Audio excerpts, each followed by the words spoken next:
Hi, with a new technique of de-arrangement of things.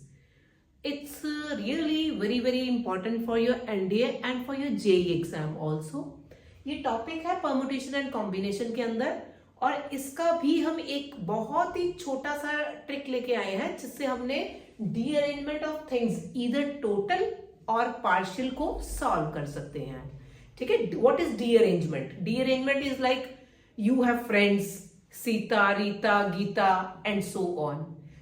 आप उनका letter लिख रहे हो उन सबको और एड्रेस लिख रहे हो उनके एनवलप पे. तो क्या हुआ? सीता की लेटर गीता के एनवलप पे चले गई, गीता की मीता में चले गई, तो ये बहुत बड़ा बवाल हो गया. तो ये बवाल किस तरीके से हो सकता है? कितने तरीकों से आपको चिट्ठियां आप गलत एनवलप में डाल सकते हो, इसका हम पता लगाएंगे आज. तो मैंने जैसे बताया कि डी अरेंजमेंट ऑफ थिंग्स दो तरीके से हो सकती है. या तो टोटली डी अरेंजमेंट हो गया या फिर पार्शियल डी अरेंजमेंट हो गया. मेरे 5 फ्रेंड्स हैं, मैंने 5 एनवलप्स लिखे और 5 चिट्ठियां लिखी. 5 की 5 चिट्ठियां मुझे गलत एनवलप में डाल दी. ठीक है. तो इससे डालने से मेरे पास क्या ही उसको किस तरीके से कितने वेज से मैं वो डी अरेंजमेंट को सेट कर सकती हूं. तो इसका एक छोटा सा फॉर्मूला है. अगर मेरे पास n चीजें हैं और सारे की सारी डी अरेंजमेंट हो गई हैं, तो बेटा मेरा फॉर्मूला रहेगा n factorial 1 minus 1 by 1 factorial plus 1 by 2 factorial minus 1 by 3 factorial so on minus 1 raise to power n into 1 by n factorial.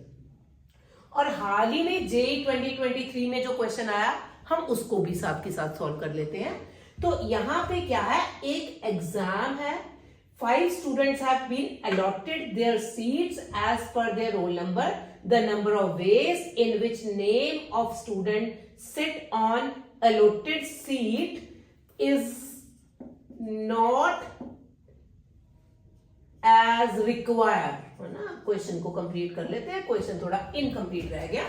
ठीक है. तो मतलब कहने का मतलब यह है कि सीटों पे सही रोल नंबर पे आप नहीं बैठे.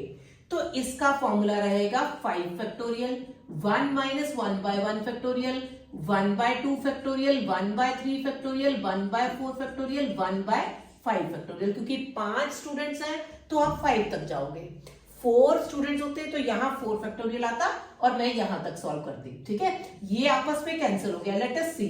This is 1 by 2 1 by 6 1 by 24 and 1 by 120. तो इसको सॉल्व करने के लिए हम एलसीएम लेते हैं. 120 it is 60 it is 20 and here 5 and minus 1.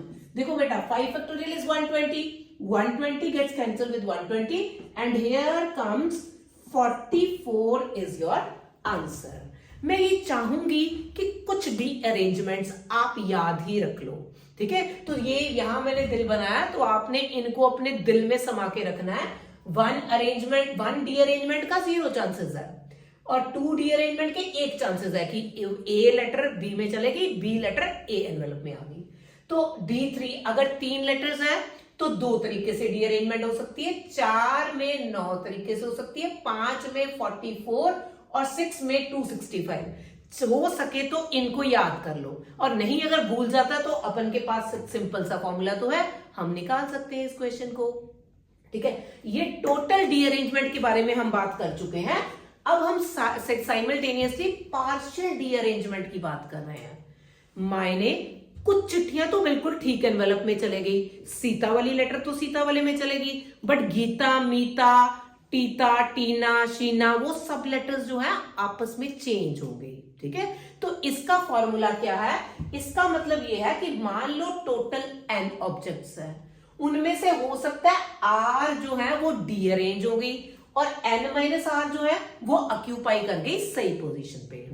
Total n things r D arrange, n minus r जो है उनका अरेंजमेंट ठीक है, वो ओरिजिनल प्लेस पे आ गई है.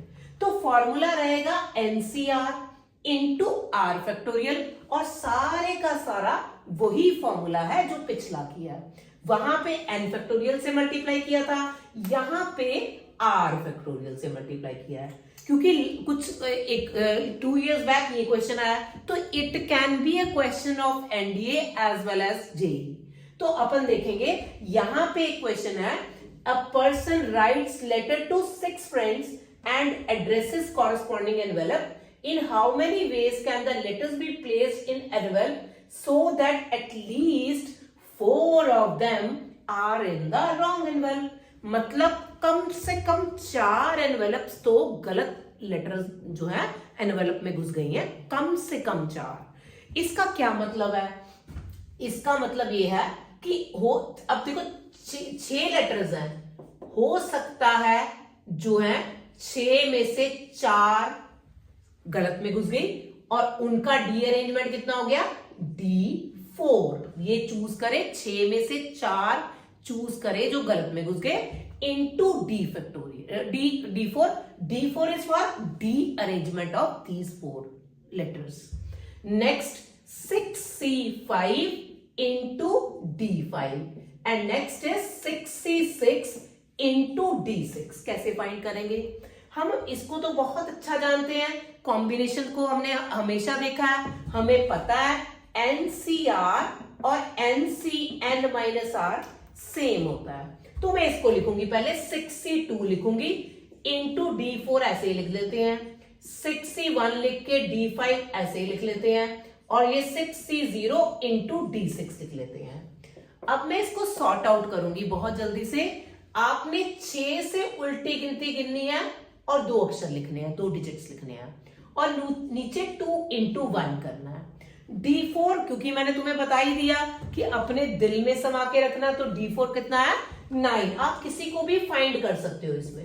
6C1 this is 6 and D5 it is 44।